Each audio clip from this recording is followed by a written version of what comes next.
What's up, everyone? How you guys Dale's doing? It's WMMR DB Rockford, baby. Listeners all over the world.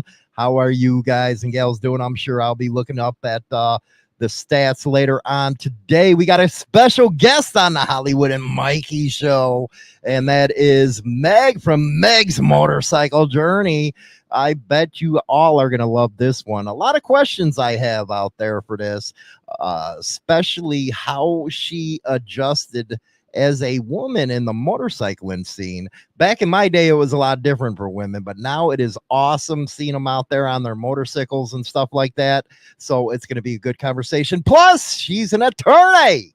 Yes, she is an attorney. She'll let you know where she's working out and all that kind of stuff.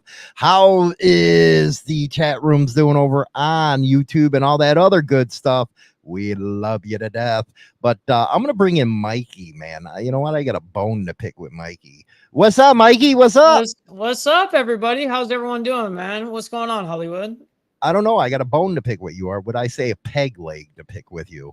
Hey, I guess it's fair. Well, you don't, what do you want to bicker about this time? You don't call, you don't write, you don't say fuck you, none of the good stuff. It works both ways. You've got a phone too. You've also got a computer that you probably sit at that you can go ahead and message me a little bit. The difference is I'm Hollywood, okay? I know. See, my ball. When Peg Leg gets there, when you get to my stature on the radio, okay, I'll respect that. I'll respect that. I have to. Man, you've been getting some guests, man, for the show. You're just rocking and rolling, dude. I'm very lucky with, like I said in the previous episode, I'm actually very lucky with the people that have been involved in all of this completely. It's been basically everyone that has in the chat has kind of come together and been like, yo, this is the person that we needed to hear from. And then we heard from them, and then it went from there, and it just steamballed into this thing where it's we have this nonstop connection of these people, that amazing guests, and I couldn't be more honored to have them on. They are, yeah, Rebecca, we are like a married couple bickering, just like me and China Down on the morning show. But what I like about this one and the questions that I have now, see, you weren't even a thought in your father's eye when he blew you out in the 90s. But in the 90s, it was a lot different. Women, it wasn't looked upon so good for them to be in the scene. And what I love now is they're a major target demographic when it comes to the major motorcyclists, manufacturers and stuff. It's really turned around. What do you think that turnaround's been because? Is it because all us old guys got pushed out and all that good stuff? Yep, that's exactly what happened. You guys got pushed away, and it's all right, let these guys run it now. I don't know. I'm not sure really the answer to that. I tell you, I am jealous though, or some of these women. I'm freaking jealous. You see what they're doing on these sports bike? They're crazy. Dude, honestly, I'd be worried. You know what I mean? If I was linked up, and seeing her doing popping wheelies and stuff, I don't know how I'd necessarily feel about it. I don't know, man. I fall and bust my ass doing some stuff like that at my age now. But I have to say, these women have some skill on them motorcycles, man. And you got to give it to them when it comes to the skill of riding motorcycles. Plus, you know what? They're really intelligent as well. A lot of professionals, both men and women, are starting to come in the scene. It's no longer, there's this scenario or this is the way a biker's supposed to look. No, you got doctors, you got lawyers, everything getting into this game. And that's only great for the sport of motorcycling, if you ask me. It's true. I think it's all inclusive. I think, correct me if I'm wrong, You know, I think the motorcycling scene was kind of like smaller during the 70s and 80s and even the it was 90s. much more smaller back then. You know, and now it's become I wouldn't say, I mean, I guess kind of mainstream. I mean, it's kind of a thing to do now, and it brings them I guess it wakens up a lot of a different part of the culture when that happens. I love how we got different subcultures within the culture. Yes. But it is amazing starting to see the women going out there, taking a piece for their own and doing their thing. Me, you know what? I watch YouTube, sometimes, and I like going to like Her Two Wheels or some of these ladies that are doing channels, and it's just awesome being able to say, damn, man, they're putting out some good content, man. No, it's amazing what they do. I mean, they're in these, like Meg and Mike have done. They actually ride. Like, these guys aren't just moto vlogging to go around the street and stuff like that. Like they actually, like, this is going to be a big question for them, but these guys have ridden 8,000 miles in 25 days. Like, there's not a lot of people that can say they've done that. That's like an iron butt run, man. That your ass is hurting on that one. The entire time you've just got to be in pain. Like, I'd imagine. Just I just got to know what kind of motorcycle they were on to know. I got to know. I don't know, man. I would have to, those foam pads and stuff like that. I'd have to put one, tie one around my motorcycle so my ass. So you would need a butt cushion. I got you. No, man. I'd have to make one of my own, because those things are still thin. I think it's because they come from China. No pride in their work over there, man. Yeah, there's no love in their work. It's like, okay, let's put this on there. They don't get it, man. Us Americans a little bigger and stuff like that. They're little, scrawny little things over there. Their ass ain't gonna hurt like our ass on an 8,000-mile ride. No, that's very true. Very true. I mean, shoot, we're gonna have to see. This 8,000-mile ride is insane. And it is. Did they actually document it, or what did they do? I believe so. And I haven't watched all of it, but they also, they don't just ride to like there. I mean, they've been to Sturgis. They ride to like all these locations. So it's not like a one-time thing or even like that. Like, these guys really ride, and it's really impressive to watch people that actually do this, and they're really filming what they do. And that's why I love this. Going around the block. Right. Because there's a lot of there's people that pump fake this stuff. You know what I mean? They'll make it look all nice with editing and stuff. And, but it's a little different when you're going, 8,000 miles, or cross country or something like that. That's hard to do. Man, what is that like? Cross country, 8,000 miles? Would it be coast to coast twice or something like that? It's got to be four corners. If I had to guess, it's got to be four corners, because I think it's 3,000 miles. I think across one way is 3,000, but I could be totally off, and they're going to correct me on this. You know what I mean? I know this. Well, usually you usually are off. I know, but I'm thinking it's four corners where they went all the way, but I don't know the route. I don't actually know the route. They actually planned the route, and so they did it specific to them and to also what they wanted to see. So it's a specific route rather than a direct, only this kind of thing. Rock on. Boy, I love radio, but I love a good pee even more. Turn it up and piss somebody off. Shake a leg and zip it up.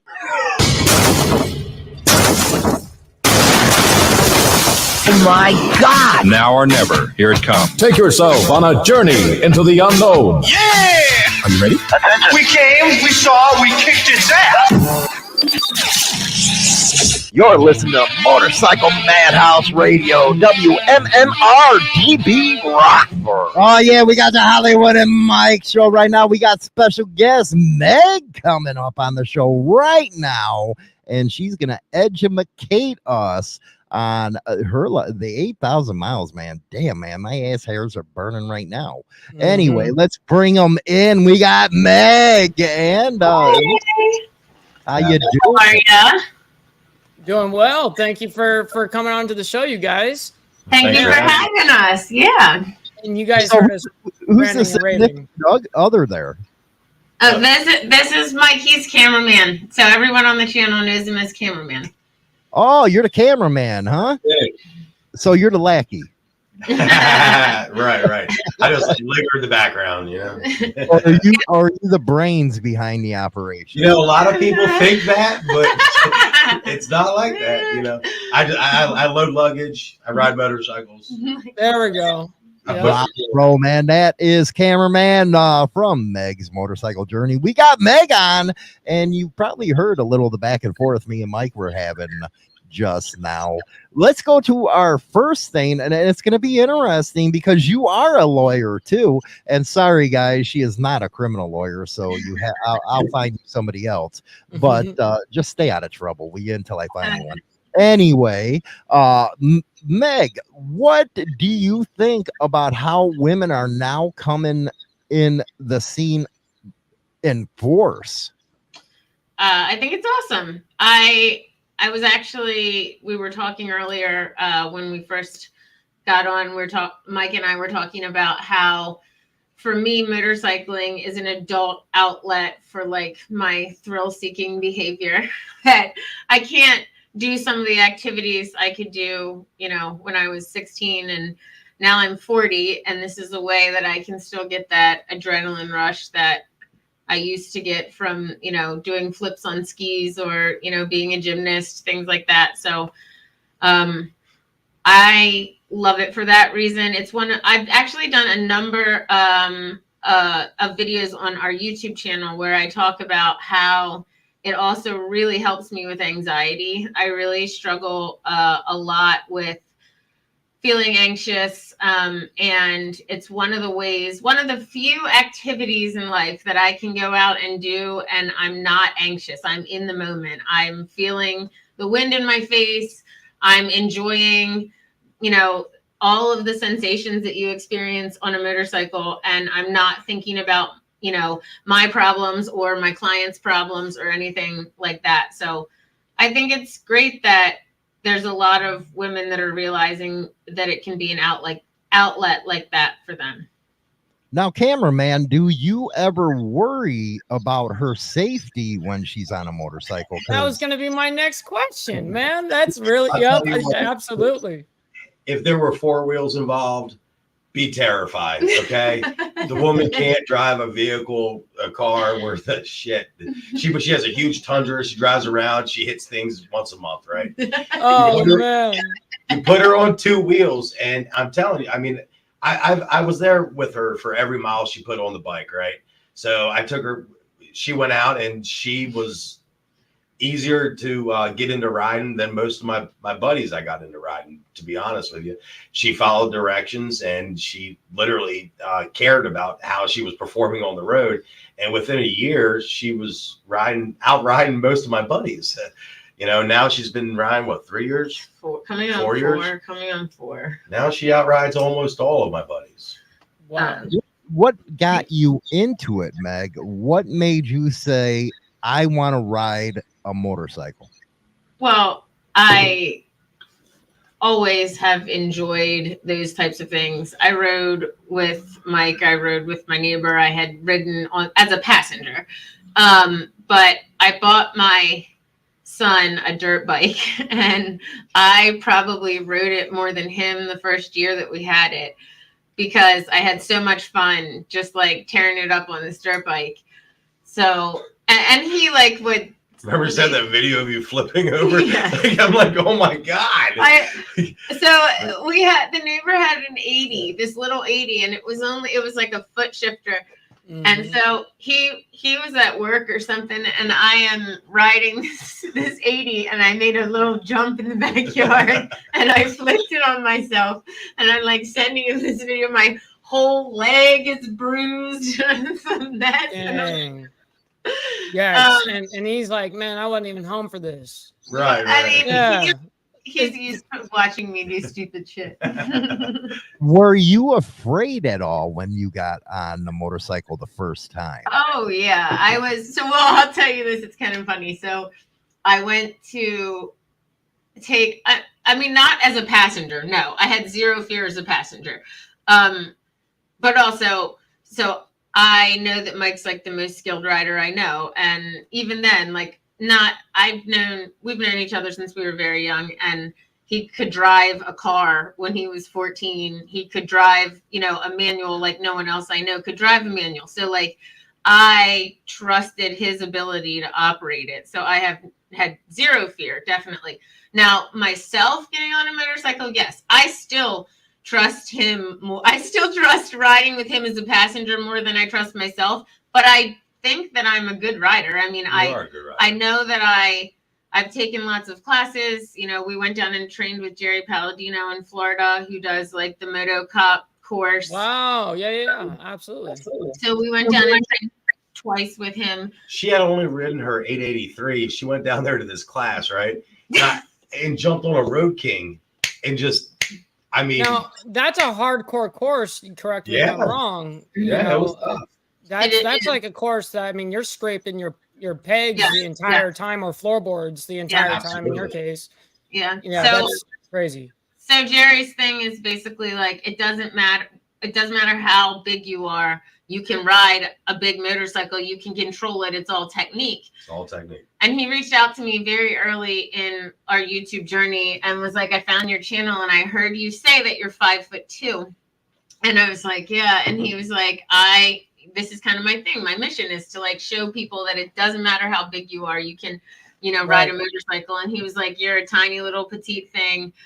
I'd love it if you would come down here and we can work on it. And prove that this is possible. Right. So he had an Electroglide, and he had me do the course on a sporty like once. And then he was like, nah, get on the Electroglide. And so I had never been on a touring bike in my life ever. He was like, you can't hurt this motorcycle. I have, bars. I have crash bars in the front. I have crash bars in the back. This is a training motorcycle. I don't care if you drop the motorcycle. And then after that, I was like, okay, because I'm not afraid for myself at, 12 to 15, 18 miles an hour.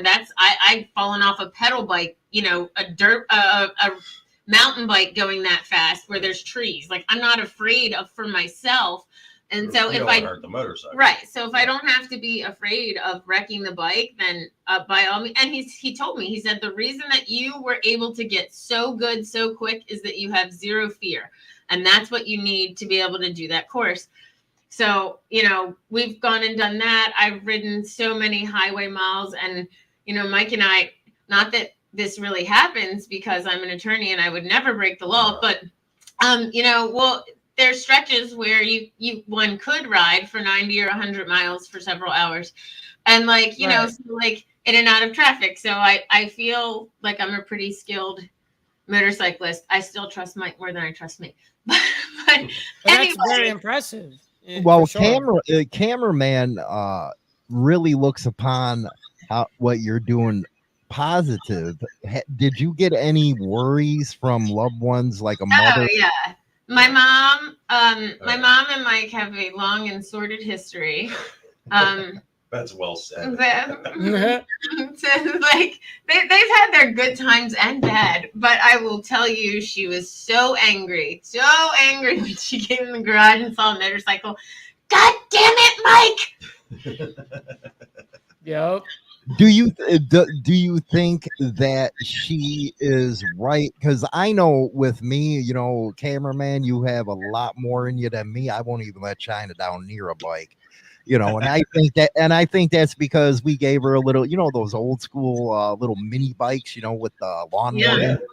Yeah. He's got one of Sunshine. She flipped it, so I said, "Yeah, you ain't ever getting on a damn bike anymore." I'll tell you, one of the scariest things I've ever done I've done a lot of crazy shit. I ain't gonna bore you, but jumping on the back of the bike with her. You did do that before she took passengers. Take passengers. And like I said, when I'm telling you, I watched every mile in her growth of riding. It was really nice to be able to watch. But taking a passenger is something that she needs to get used to. Most passengers are going to be heavier than she is. Right. That's a fact. That's a fact. If you're going to have a passenger, they're most likely going to be heavier than you. Yeah. Right. But I got on the back of the bike, and I ain't going to lie, I was definitely medicated. Oh, man. Yeah. I would have to be too. I would have to be. She did phenomenal, She was calm. Most of the time. There was 1 or 2 times that I was like, fuck Michael. Oh, sorry. Yeah. No, you're good. You're good. I was like, there was 1 or 2 times that I was not. But most of the time, I kept my head about this. I felt like I should have paid like a $40 admission to get over that. but no, like those types of things, like in her doing that, like helped her be able to tour the way she's touring. I mean, we're touring 2 to 3 times a month usually. Wow. Well, sometimes like, just little. So we started doing a 3-day. We started doing we started doing paid tours on the channel. So we take people with us and we take them like through West Virginia. There's a real pretty national park over there. This amazing bridge and the Twisty Road. So we started doing paid tours. So we're trying to do like 4 of them a year. And then we'll do a trip ourselves to a bike week. Usually during like the warm months, we'll usually go to a bike week, like try to hit 3 or 4. So that's like, you know, and like some of them are local. So like this coming weekend, we're going to OC Bike Week, which is the only like big bike event in the state of Maryland where we live, on the Eastern Shore. So, you know, that, just those, he means like we're on the road probably a lot, twice a month during the motorcycle season. Although we ride all year, but we don't ride as far when there's snow on the ground and things like that. But we have ridden in the snow. We just rode in hail when we were on our cross country trip, like an inch of hail in August. This woman was going up Beartooth Pass, gentlemen, right? And I mean, we come around one of these bends and it's just like a movie scene, right? But it's thundering and hailing. And I mean, balls, man, like this. Probably we're in shells. Nickel quarter size. Taking it off the face. We're both in shells. She just keeps trucking through it. There's an inch of hail on the ground. And I'm like, Megan, you got to pull over. You know, like, Jesus Christ. So as a rider, and it has nothing to do with men or women, but as a rider, what makes you nervous the most when you're on a motorcycle? Is it these cagers that don't look for you? Or is it the famous left-hand turn? I don't think. I'll tell you mine. Go ahead, go. Mine 110% is animals, right? Oh, yeah. I mean, when I'm on the road, I'm watching, and like I said, everyone says they can watch everything at all the time, but in my mind, I'm watching everything I can, and I can control most of it, right? As long as I can see and do my predictions.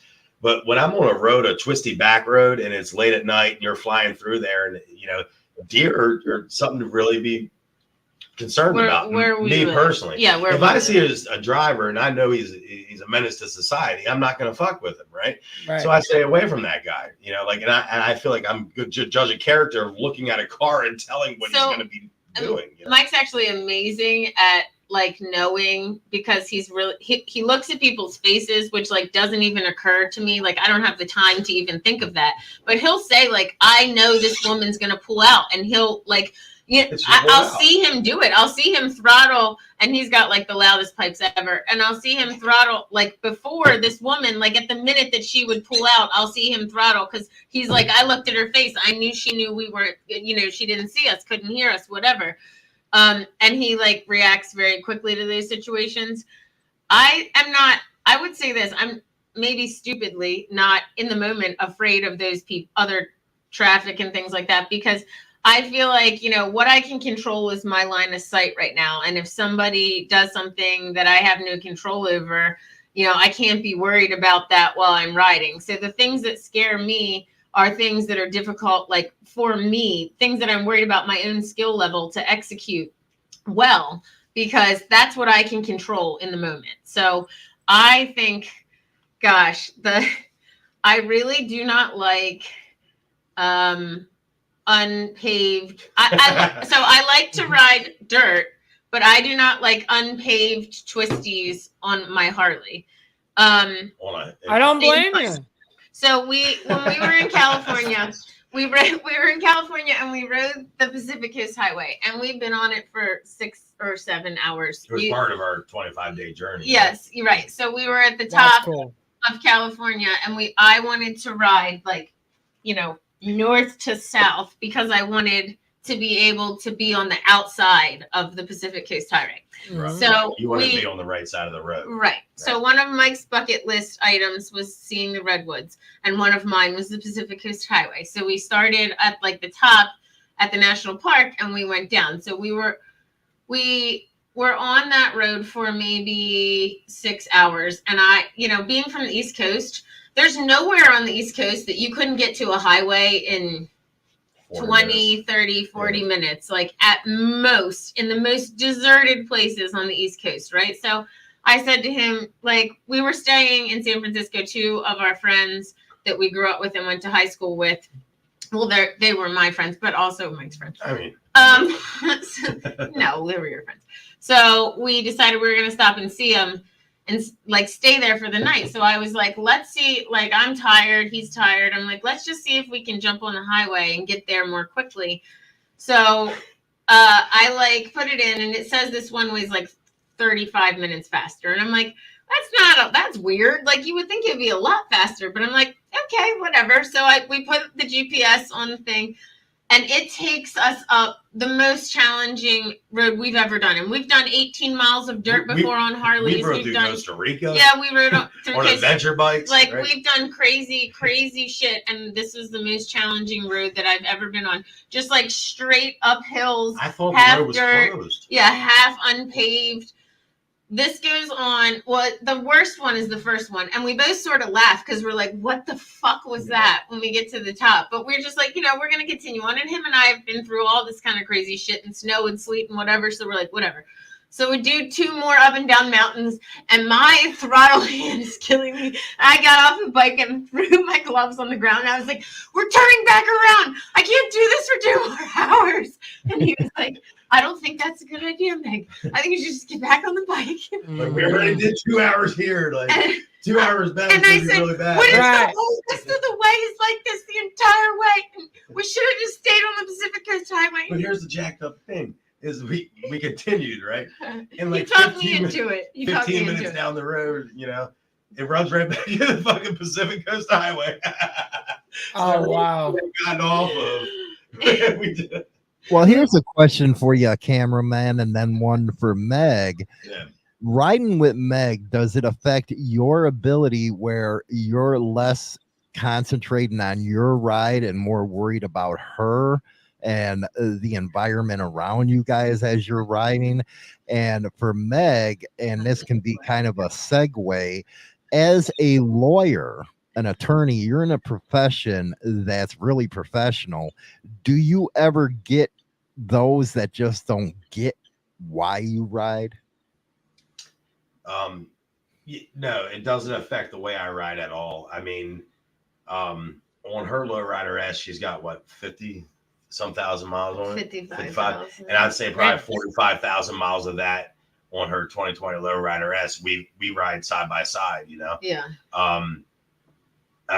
If anything, I'm probably safer when I'm riding with her because we're more visible, to be honest with you.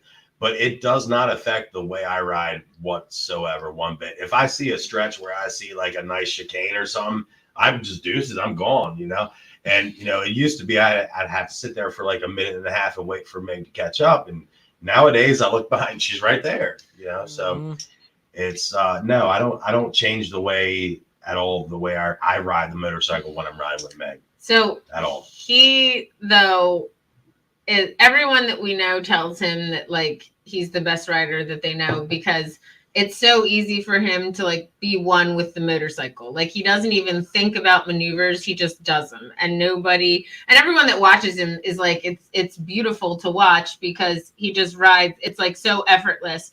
And so I've learned the most actually riding on the back, watching him ride in a way that's different than I can watch from being next to him. So I didn't learn that before I got my license, but after I got my license, I was a far different kind of passenger because I was studying the things that he did so that I could then be better.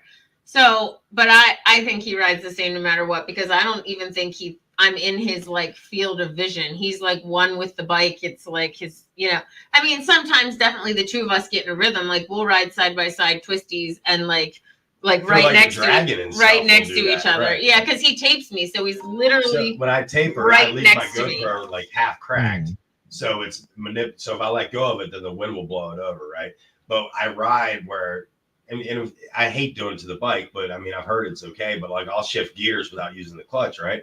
Because if I can keep the camera on her going through the twisties side by side with her, it really gives the effect of like you're riding with us, which is like what we try to do on the channel. So now those that are not motorcycle riders, bikers, whatever you want to call them, within your profession, do you ever find that they're more judgmental because you do ride a motorcycle? you know, my life is pretty separate. My legal career, actually, hardly anyone in the legal profession like knows that I do it unless I bring it up. Now, I have some close friends and they think it's hilarious. They think it's hilarious that I ride. They think it's hilarious that I sell a motorcycle calendar. They think the whole show them the tapestry. yeah, We sell blankets. That sexy motorcycle right there. Wow. Where's the woman? Michael, stop. That's inappropriate. Put it in. I know you got some good calendar shoots. My God, you're a lucky guy, cameraman. Oh, thank you. So we're working on a camera shoot right now. We have a shoot next week. In 2 weeks. We haven't yet told anyone, but this one involves a snake. A snake. And it's not mine. Oh wow. Oh wow. So we're Anaconda. a motorcycle snake shoot, which should be cool. I don't know, man. Hopefully she says anaconda, or I'm sitting over here thinking, well, man, you better watch out saying that. He might have a gardener snake. I think I think actually, so my sister loves snakes. And when I told her, she was all like, what kind of snake is it? Is it a boa? Show me a picture. When I see the pattern, I'll know what it is. But anyway, so yeah, as far as in the community, now there are a few people that ride within the community. There's a girl that went to law school with me, and then the first 5 years that I was an attorney, we worked in the same firm. And I think her uncle died and left her his motorcycle because she used to ride on the back when she was a little girl. And she went and got her license. So she also rides. I've actually never ridden with her, though. But there's another attorney that I know from the local bar events.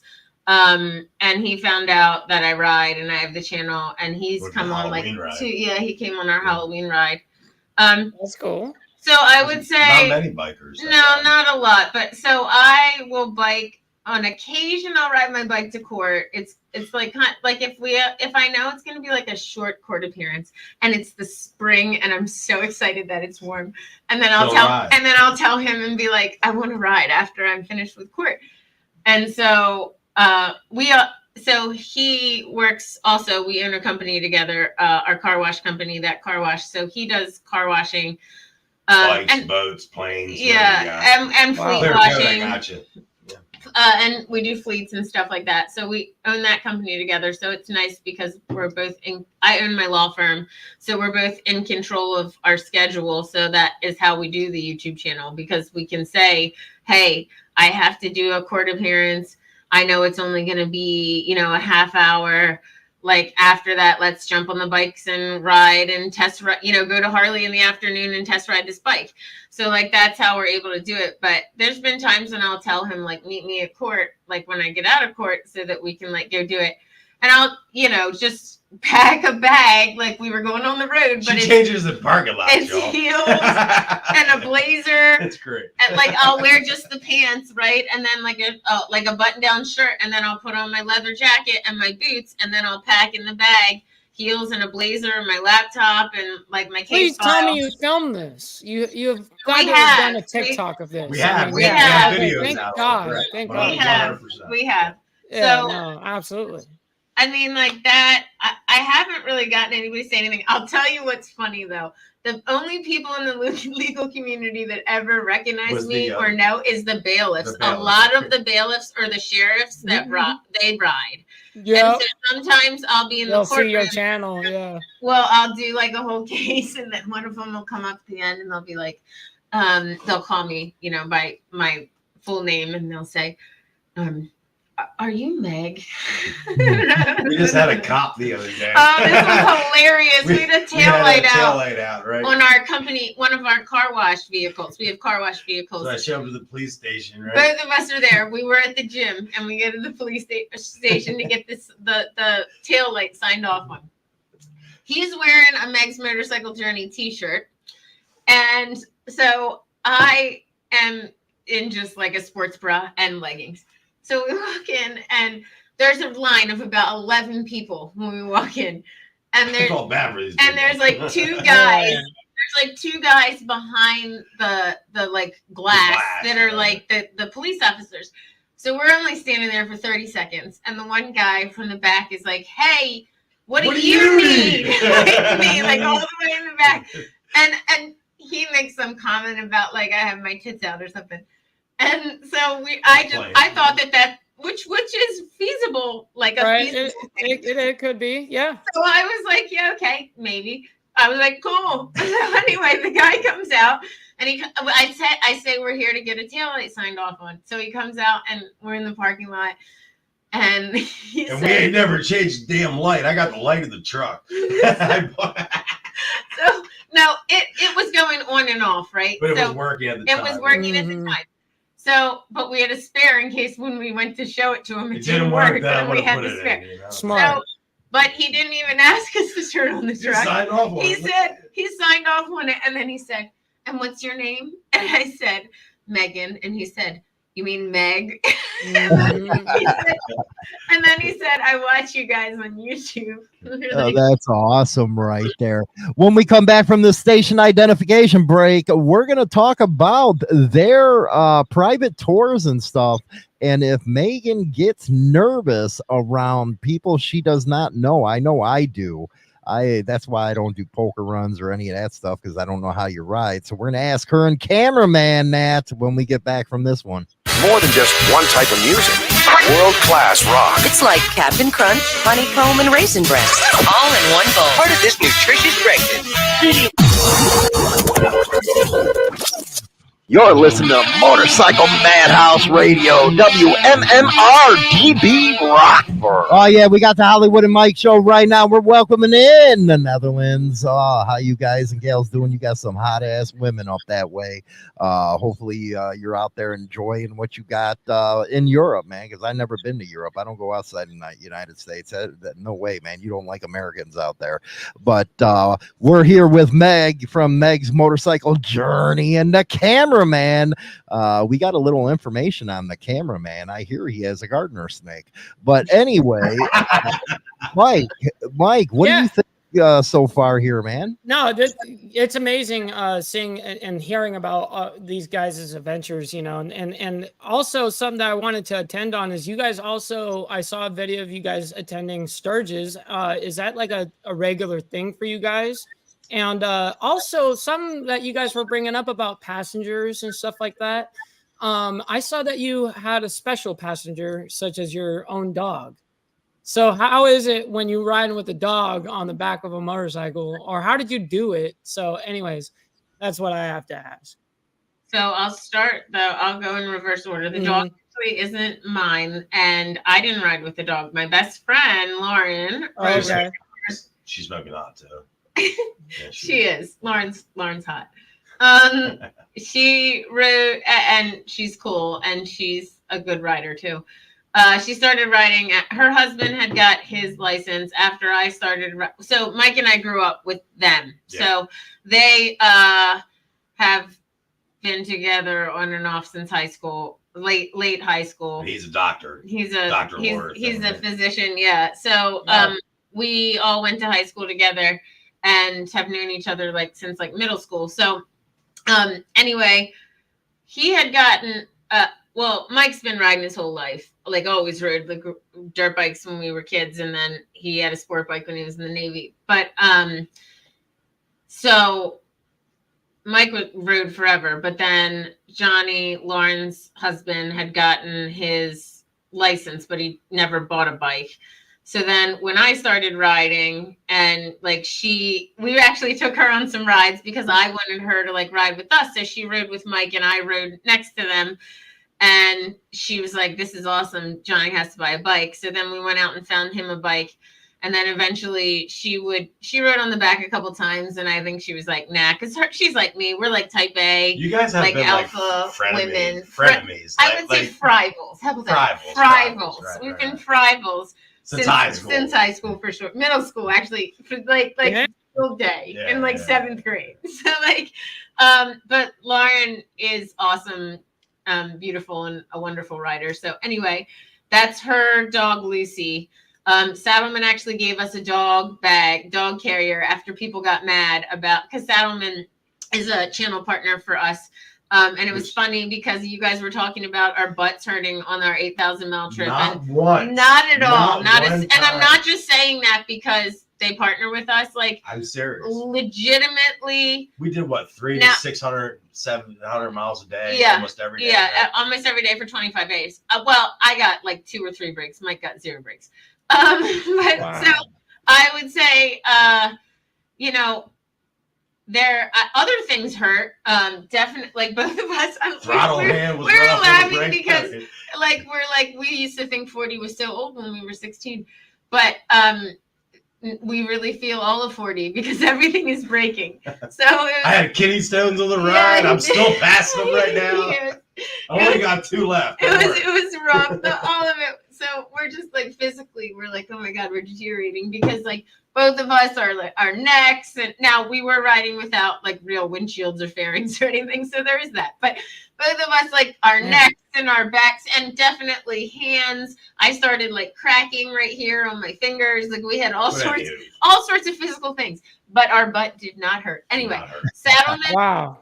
Saddleman gave us they gave us all of our motorcycle luggage, but they gave us a pet carrier for Lauren's dog Lucy, who loves to ride. We have gotten mercilessly attacked for this, which is ridiculous because nobody gets mad at Adam Sandoval for it, but they are so angry that we have a dog on a bike because we're women, I guess. I don't know. Which we ran into Adam Sandoval. That's YouTube for you. Mm-hmm. We did run into Adam Sandoval and we asked him, and he actually did tell me that people give him shit about it. So there is that. But regardless. How do you feel about riding with people that you don't know? Yeah, like attending someone like when you're attending Sturgis and stuff, you're riding with a whole bunch of people that you don't know. You're not really riding with them. You're kind of riding around them, right? I would say. But like in Sturgis, when we went on our tour. So when we do, because we started doing tours for the channel, and it's really before we did that, we practiced one, like the routes for these tours by ourselves so that we could know where we were going. But 2, we've done a lot of channel group rides. So probably like end of season, beginning of season, we always do one on New Year's Day, September 11th. We've done group rides, Halloween rides, the Halloween rides. Yeah. Right. So we have always put out a bunch of group rides on the channel, and local people will show up. So, you know, but it is scary. It's a mess out there. We have had twice on group rides. We've had more than one person go down. When we rode the Blue Ridge Parkway, it was very foggy, very rainy, not a nice day. 2 people went down that day. Was it 2 or was it 3? And then we did a Frosty Balls ride, which is a New Year's Day ride because in Maryland it's real cold on New Year's Day.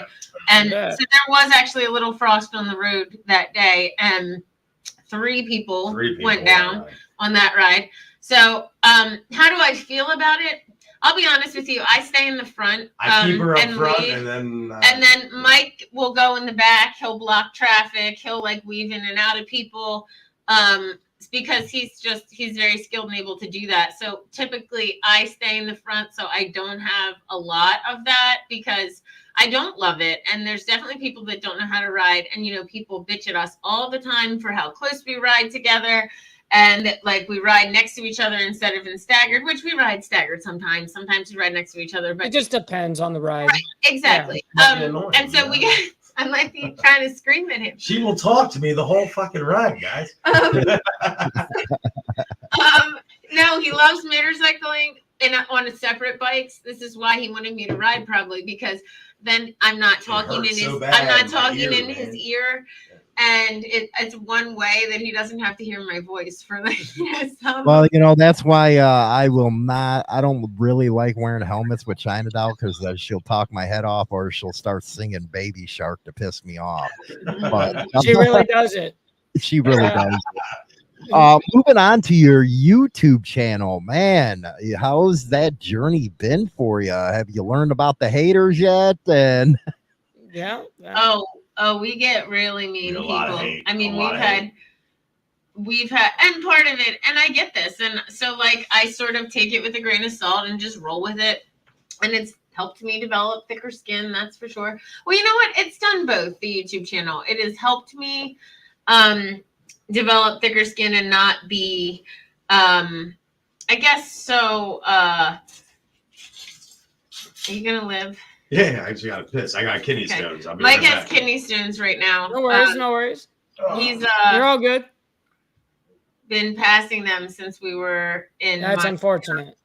Which was over a month ago. Dang. Anyway, I'm sorry. Where were we? Your YouTube channel.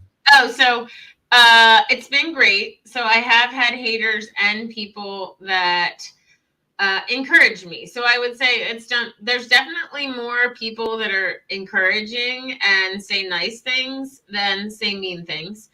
So that's been awesome. Also, I struggled a lot in my like late teens, early 20s, and part of it was probably due to me being a gymnast, but I struggled a lot with like eating disorder issues. And I will tell you that I feel like in some ways the YouTube channel has almost, healed me like completely of that. Because, and people will say like, why are you out there posing half naked on a bike? And I'm like, one, I'm an athlete. I still work hard for this body at 40. And, I love being fit and I love being in shape. And so I'm not going to sit here and be ashamed of it. And two, I spent a lot of time, and I have like a birthmark all the way up my left leg, like hiding that, feeling ashamed of my body. And like I've come to a place of acceptance. And so that is a way that I feel empowered, whether you like it or you don't like it. So I know that I get a lot of hate for that reason, because I'll, put out calendars and be in lingerie on a bike. And I think there's a lot of people that don't know that I'm a real rider, that I do that and that I'm a real rider. So I get tons of shit all the time. I get dudes saying women have no business on a motorcycle. I get people saying, I hope you need to wear a full face. If you don't, I hope you scrape your pretty face and die and never come home to your kids. I've had you gotta love them haters. crazy things. But overall, I have felt like the scales tip on the positive rather than the negative.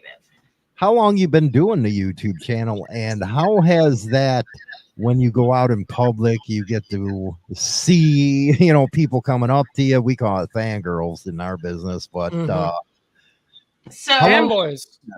This is coming on. It will be 3 years in like a month and a half since we put out the first video. And it's taken some getting used to. I don't feel like our channel still has plenty of room for growth, and there's so many people that are way bigger than we are.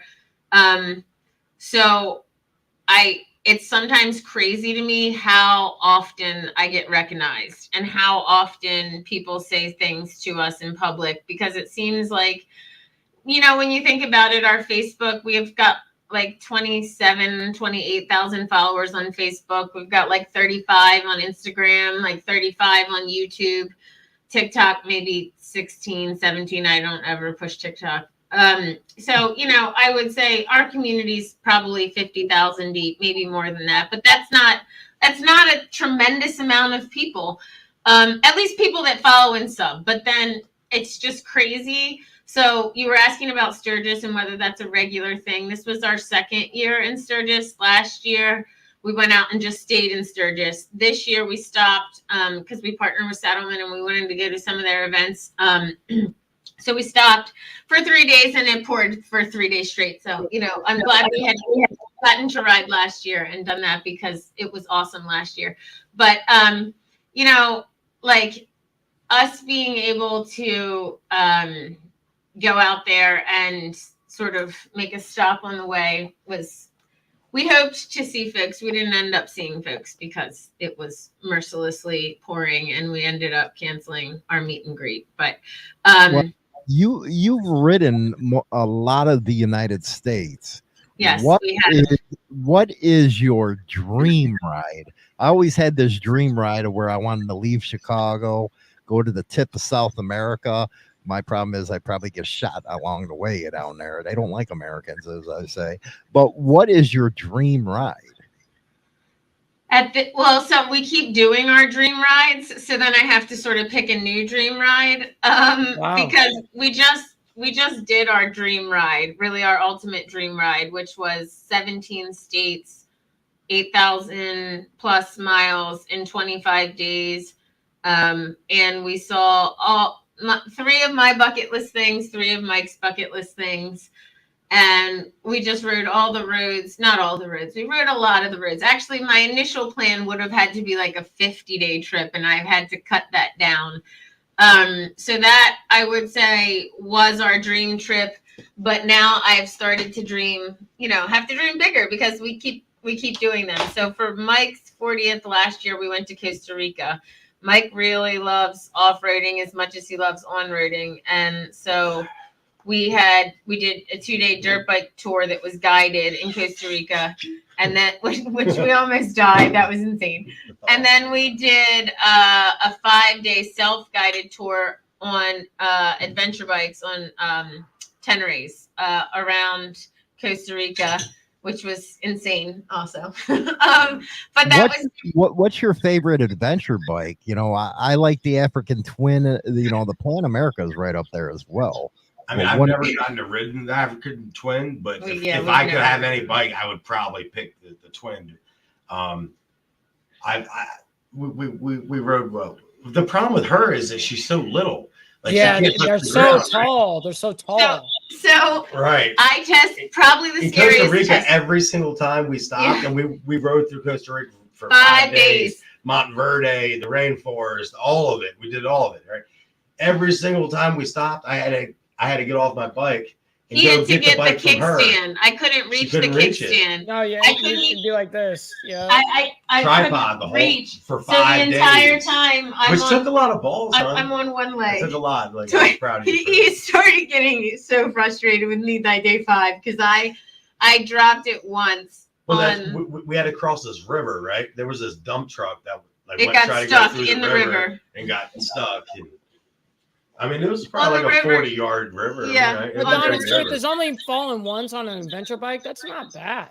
No, I mean, and we did a lot of mountains and stuff, but I kind of got, I had finally gotten to a real comfortable-ish place. As comfortable, I think, as you can ever be on a bike where I could literally sit on the bike when it was on the kickstand. It's so high. I couldn't touch either foot to the ground. I fell hard. So everything in Costa Rica was on the incline. Yeah, nothing's paved, and it was just a disaster. So that was probably the hardest, most mentally, physically challenging thing I've ever done on 2 wheels. Maybe it was worth it, right? Maybe, yeah, but maybe not. The dirt bike tour was rough. Oh, I had ripped my life off. I said my prayers to everybody. Yeah, we thought we were dying on that dirt bike tour.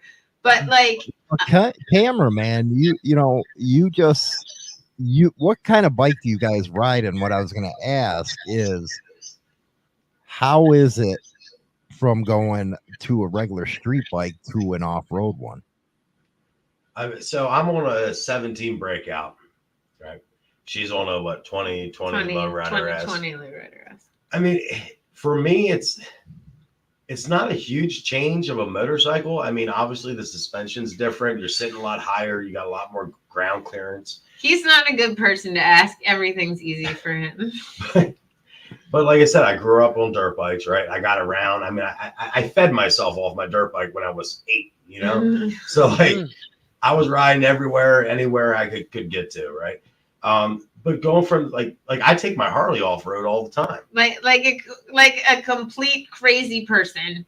He takes the lowest Harley that there is. The biggest on these off-road up. You know when you see these crazy videos of like these people that are like on their like road glide, and you're like, why is this nut job like a single track? Yeah, that's the kind of stuff he does on this breakout. The big difference is just the suspension. I mean, I love going from my bike to another bike to another bike to another bike. I like all the different. I rode a sport bike when I was in the Navy. So we I had a 3-wheeler when I was a kid. You know, I mean, we've test rode a lot of stuff too. Shit. And I enjoy switching too, but not when I have to ride it for 5 days and my survival depends on it. Like I enjoy going to Harley and test riding a bike or a bike week, but it's real scary when like you might not know where you are in the jungle. No one speaks English. The fucking tour guide's nowhere to be found. Yeah, like we went down a trail that was a fucking rain runoff. It wasn't even a trail. We got 2 miles down this trail, right? And I'm like, I don't know, man. I couldn't even hold the bike going down a hill. Like, I mean, I'm riding a snowboard going down the mountain. Yeah, it was and then crazy. finally, in that tour, we realized that we weren't in the right spot.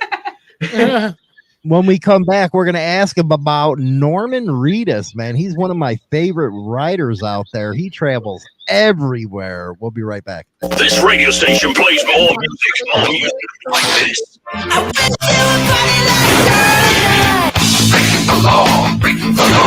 You ready? Let's go! This is the #1 internet radio station. As you know, man, Norman Reedus, man, you know, the dude that kills all the zombies and stuff, he really rides all over the place, and he has a great show out there. He's also in the Bike Riders that are going to premiere December 1st. And I know everybody's going to love that movie just by looking at the trailers and stuff like that. But what is your favorite rider that you're seeing on, say, TV doing? Even that dude, I call him Ben Kenobi, man. He's from Star Wars and stuff. He is an avid rider as well. So it's so funny that you just said that, because literally I think I was college visiting with my daughter or something recently, and I texted him and was like, tell me something to watch. And he told me to watch that. I told her to watch the ride, right? So he's watched like all of it. I just like had started watching it. But so actually, I'm not really a big TV person, and I'm not really a big YouTube person. The reason we have a YouTube channel is because Mike watches a lot of motorcycle television. He watches a lot of motorcycle content all over the place. And so when I started riding, he was like, I feel like people want to see this. So that's why we started doing the YouTube channel. But yeah, he is much more dialed into that scene. And it's good because he watches, and then that's how we get content ideas, because he'll say, hey, Meg, did you check out this video? I saw this great video of like another motovlogger or something like that. But that show, I'm just getting into it, but he's watched a lot of it. Yeah, I've seen it all.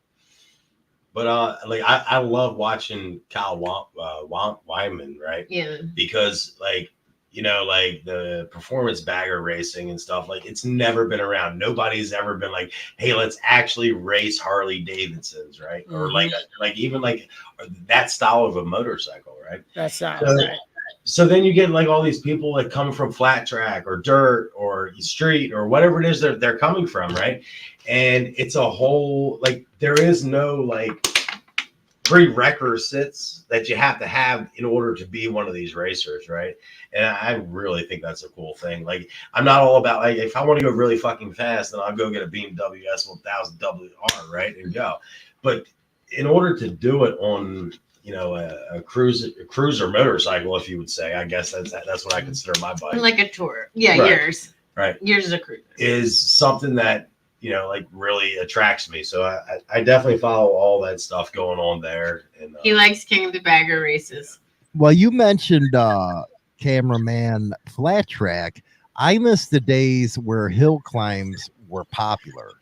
We That's my fucking last favorite. year we watched Still it my in favorite. Sturgis, and we had a blast watching that. It was so cool, and especially because like Mike has ridden dirt, I have done like aerial skiing stuff. Like we're both like thrill seeker junkie, adrenaline junkie type people. So like watching it, we were like, that is cool as shit. Like when we went out to California, we did a tour. We did a 3-day. What was the name of the tour? I can't remember. It was Coyote Trail Adventures in God, California. It was a hell of a tour. So freaking cool. But we're riding out there, and the guy's like, "Yeah, that's Mount something, something, something." And I was like, "Yeah, I can't wait till we fly over that mountain." And he's like, "Oh, you just can't ride over the mountain." And I remember, I was like, "Why not?" What do you mean you can't just ride over? They took us on some pretty gnarly hill climbs on that dirt bike tour, and like some of them were so steep, and you don't know what the hell is at the top. So you're like, "Shit, is it going to be rocks? I come up Is to it the going pit to be at like second gear? Yeah, like, you gotta have it pinned second or third, or you're not making that. Watch it fall down the hill. Yeah. It was pretty gnarly. That was real cool. Yeah. They got some big cojones, man. Them hill climbs right there. I'm glad Flat Track is making a comeback. Yeah, we've watched actually 2 flat track events in like the last 2 years. We went and saw a flat track race in Pennsylvania near us, and then we went and there's a bike event at the Timonium Fairgrounds, like the Maryland where we live, the state fairgrounds. There's a They did an indoor because they have like a bike show week that's like in February or something, which like these guys were getting it. Yeah, they were like they were concrete, like a little area. Oh, we were like getting into it because it was awesome. Like some of them were flying. Yeah, it was awesome. It's insane watching them. Yeah, oh, man. We had it so takes much a lot fun. of balls to do something like that, right? We loved watching that. Is that something, since you're an adventure adrenaline deal, Meg, that you'd want to do? You're an adrenaline junkie. Actually, if I had gotten involved in motorcycling younger, I probably would have really liked to do stunting because I did co-ed cheer. Division I in college, and I competed in the national cheerleading competition. I did competitive gymnastics. Yeah, like 30 feet in the air, they would throw me, and I would do all that. Like I said, I did flips on skis. I was a nationally competitive gymnast. I did diving. A hell of a stunner on a motorcycle. And so I just feel like if I had gotten involved in it at before I popped out a bunch of kids and was 40 years old, then like that would have been. I would have really probably loved stunting more than racing. Mike's a racer though, like always has been, and he would be great at it. And I've never seen him lose because he'd die first, like in that kind of thing. So that would be more something that he would love. And it's not. I love going fast. It's not that I wouldn't like to do that. I just think that stunting would have been my thing if I had been a little younger. What do you think about the 20-year-old females in their 20s that are just rocking it when it comes to riding a motorcycle? So awesome. So there's a girl, and I'm trying to think of her name. I want there is something. Asaurus Rex is her Instagram handle. I know what you're talking about. And she is badass. Amazing. Like her wheelie control was insane. Like all this, like just her ability to do it. And then there's a Russian chick, and I'm trying to remember her handle, but she like Daya the stunter or something. And she is freaking amazing. I love watching that. It's my sport that I want to see on TV, and I so infrequently get to see it, is either gymnastics or cheer, right? But that never comes on TV. Like I see it once a year, maybe. I agree with you. I agree with that. But like those are the sports that I like to watch, but I get to watch gymnastics like once a year, maybe, sometimes twice if it's an Olympic year. It's not something that you get to see very often. But for me, watching girls stunt on motorcycles is sort of like that. So I love that. Rock on. What do you got, Mikey? You've been quiet. No, I'm sitting here loving this conversation, man. Why would I interrupt something that is going great? this is a great conversation, man. It's amazing. So when you guys did this big ride and you did, I mean, I forget how many states when you guys did this, but you guys did that on the current bikes that you have now, because you guys recently did this ride, right? We got back 2 weeks ago. We did it on, Mike did it on his 17 Harley Davidson Breakout, and no windshield, no fairing, and I did it. And I did it on my 2020 Harley Davidson Lowrider S. Yeah, that's impressive. And so we went to, we kind of did the like cut from the East Coast across to Sturgis and just like get there as fast as we can, because all there is to see is corn for like, 5 states. Yeah, it's just time to hammer through and just get to the other so side. we literally, we're pinned at 90 for 3 days for 6 hours, just like this, 7 hours. Just like so that we can get there. Neither one of us have cruise control. No, we do not. That's something that I don't have either. It sucks. I can't wait to get it one day. I've been waiting. You know what? There's a $7 part on Amazon. A throttle lock. So I use a twisty dial. I don't trust the things. So I had a throttle lock on my Sporty. You did. But neither of us have anything. So we've talked about getting it, and really we should, because it's not an expensive upgrade. And we should have done that before the 8,000 miles. But anyway, so those days were just sucked. And then when we got to Sturgis, it just, I mean, we still had a great time, but like the sights. It was just waking up at 6:30 in the morning. Yeah, doing I mean, we still 400, 500, 600 miles and stopping. I mean, we still had like great memories. One day we walked into Walmart to get some sort of something we needed. Rotisserie chicken up, didn't we? We just bought we were so hungry that we just bought a rotisserie stuff chicken. Right there. You've never been there until you eat a rotisserie chicken on Walmart the parking lot, just eating this rotisserie chicken. Do not interrupt this couple over here. Do not interrupt their eating. It's like dripping down our arms because we smell like food for hours. Great. So, I mean, it was really fun, but it really didn't start until after Sturgis. Yeah. And then like we went through 17 states, but we wanted to spend all the time out west because we haven't ridden anything out west, and all of our bucket list things were out west. Right. And those are a lot of big states. So yeah, so it's a lot different than the East Coast, right? I mean, of the 25, we only spent 8, east of Colorado. We only spent 8 days out of the 25. So because we just were like wanting to haul ass. You just wanted to get to the west. Right. And so then we spent the majority of time seeing all the things that we wanted to see. I am so happy. Mike just randomly, and let me tell you, like, I'm the planner.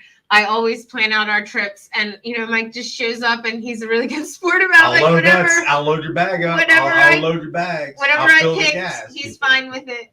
He's a really good sport about it. So anyway, I like he randomly one day was like, I want to go ride Montana and I want to ride Glacier. And I was like, okay. Which, like, Mike loves the cold. He hates being hot, so that makes sense. And he really loves mountains, so like that makes sense. But no particular reason. He saw some video on Glacier. So I like make this the #1 priority that we're gonna go see Glacier, because Mike never asked me for anything like destination wise. So I'm like, that's it, we're gonna go see Glacier.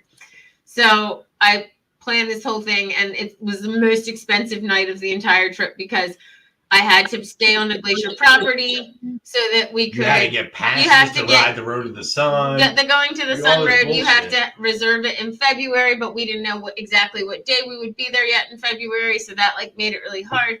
So I took a chance and was like, we got to make it. So we rode through some rough days of rain, but it was like $370 or something to stay on the Glacier property in their like little cabin outdoor motel. That got us access. But we were able to ride it, and it was by far the coolest thing. Both of our favorites. This shit looked like a Bob Ross painting. You know what I mean? Wow, yeah, I like that.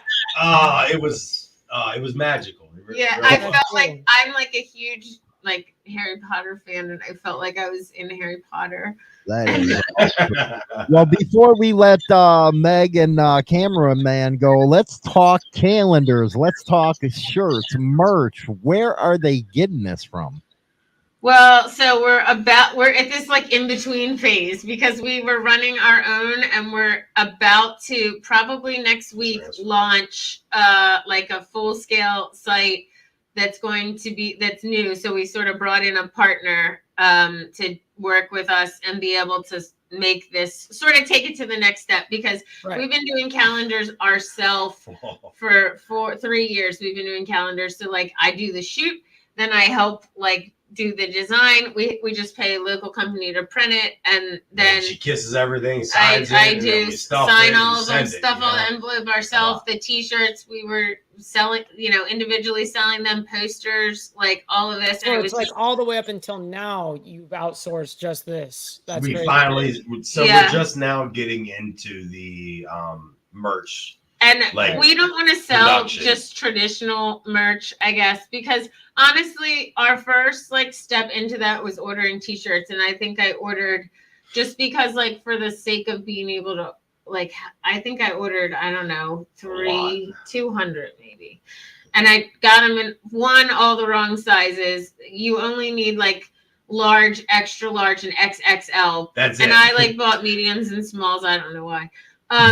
Anyway, so like just like knowing things like that, it's taken us some time, but we got to the point where it was just too much to handle, and I felt bad because it was taking me weeks to get things out just because I couldn't handle it with practicing law, the YouTube channel, and all that I do for that, our car wash, kids, like I couldn't handle it, so it just had to be outsourced. So we're about to launch a major website, which I will be putting out there in the next couple of weeks, but we're doing a calendar shoot this year, like I said, with the snake. If you have any recommendations, let us know. So we're doing the shoot on the 20th. We usually try to start like pre-sale in like October timeframe, and then do like pre-sale through like end of November, and then usually we try to start December 1st, like having the calendars and getting them out in the mail then. And people will we're still going to take requests, and I'm still going to sign them and do all that stuff, but we're outsourcing like everything else. So we're going to be selling calendars. We're going to be selling blankets that we held up before. We actually hilariously found these little like figurine girls, and like I don't know if you guys, any of your buddies have them, but they were real big within the motorcycle community right here. East Coast, and it was like these little girls, and you stuck them to your motorcycle tank, and they had like bouncy boobs and bouncy butts, like it's sort of like a bobblehead. So the vibration of the bike would make them wobble. So we're doing like a custom one that like a bobble thing. Bobble Meg. Yeah. We thought that was hilarious. We're doing like a mouse. There's like a mouse pad that is the hand rest is her breast. so your wrist doesn't get tired. I'm thinking about you guys. Like funny things. So we're trying to make it. We probably will still. So we did also do hats and mugs, and we might sell T-shirts. I was on the fence. We really didn't do all that well with like T-shirt sales. So I mean, it was. But we're learning. We're only 4 years in. Yeah, 3 years. We're this still is learning. Coming on to 3 years. So yeah, we'll be selling a bunch of different merch stuff. You did ride naked through Death Valley, though. I mean, there was nothing out there for hundreds of miles. We literally went probably an hour seeing no cars. Not one car. And so, it was. We also woke up at 4 o'clock to ride Death Valley because it was supposed to be like 120 degrees. 95 degrees at 4 a.m. It's ridiculous there. So we rode through by like maybe 6. We hadn't seen a car for an hour, so I said, okay. Man, so be on the lookout for Meg's calendar as well as all her other merchandise. Go over to Instagram and subscribe over there. Her YouTube channel as well. Great content over there, and you'll learn a lot, have a lot of fun. We like it when women really get out there and show other women that motorcycles are cool. Because let's be, you had the motor maids out there in the early 40s, and we did run into some women that had been in the motor maids when we were going cross country in Vegas. Oh, that is awesome, man. I love the motor maids. Anyway, I appreciate having you on, Meg and Cameraman, and be safe out there, especially when you got the crazies in the cage, man. It's true. Yes, sir. Thank you. Rock and roll, man. Mikey, what did you think, man? Man, what an incredible story, and how busy their schedule is. I mean, you know, she brought up earlier about anxiety. Shoot, if I had a schedule like that too, I would have major anxiety, panic attacks too. You know what I mean? That's a lot to cram in, and also actually sit there and ride, you know, and plan these out. That's living life, though, man. You're taking is. advantage of every second and every hour of the day. And I do find it interesting with the new creators out there. See, I really don't have to deal with it a lot because my wheelhouse is radio. So, you know, I get the nasty emails and stuff on there, and some on YouTube, I guess. But on the radio, I really don't have to deal with what YouTubers and all that have to deal with. And I just find it disgusting that they would, you know, some of these people, what they said were disgusting people, man, that have no lives. But she keeps on moving forward, keeps on putting out good content. That's right. You know, and I was going to tell her the same thing is basically never take anything personal from anyone you're not personal with anyways. You know, you're not going to see that person again. Who even cares what they've got to say? You know, Exactly. just you got to be the better person and just move on, you know? Don't forget, tomorrow morning, China Dow's on at 8 o'clock with me on the Biker News. Then we go over to the regular Motorcycle Madhouse. Tomorrow, Mikey, we're going to be talking about what is the acceptable time period to have sex. Yes. Oh, man. Yes, there's studies and everything out there about, I think it's 4 to 7 minutes. So I don't think I should feel bad with, you know, 2 pumps. I don't think I should. I don't know. Is your 2 pumps, you know, 2 minutes worth each? I don't know, man. Between pumps, I got to have a cigarette, but that's what we're going to be talking about tomorrow. What do we got coming up as a guest next show? You know, I hate that you asked me this question because I am like jumbled on my side, and I'm like, dang it, I knew you were going to ask me that, and unfortunately, I'm unprepared. I have a club that's coming on, but I can't remember the damn name. Sorry, I wasn't prepared. Ain't that sucking, man? Yeah, hey, I'm at least admitting I'm calling myself out. What else can I do? That's Mikey right there. Make sure you go over to check out Insane Wheels over on YouTube by Mike Ball. This kid works his ass off. He's the one who makes this show go round and round. I just show up and look pretty. You know, I do feel for him. He is ugly, but he's on with Hollywood. So I radio face. You know, you got the radio face. But anyway, guys and gals, thanks for everything. We'll see you next week. I say goodbye, vamoose, adios, ciao, so long, get your hat jack. #1 internet biker radio show is now available on Spotify and all major platforms, including iHeartRadio, iTunes, Stitcher, and more. Don't forget to become a subscriber on any one of these platforms so you can be notified right away when our weekly episode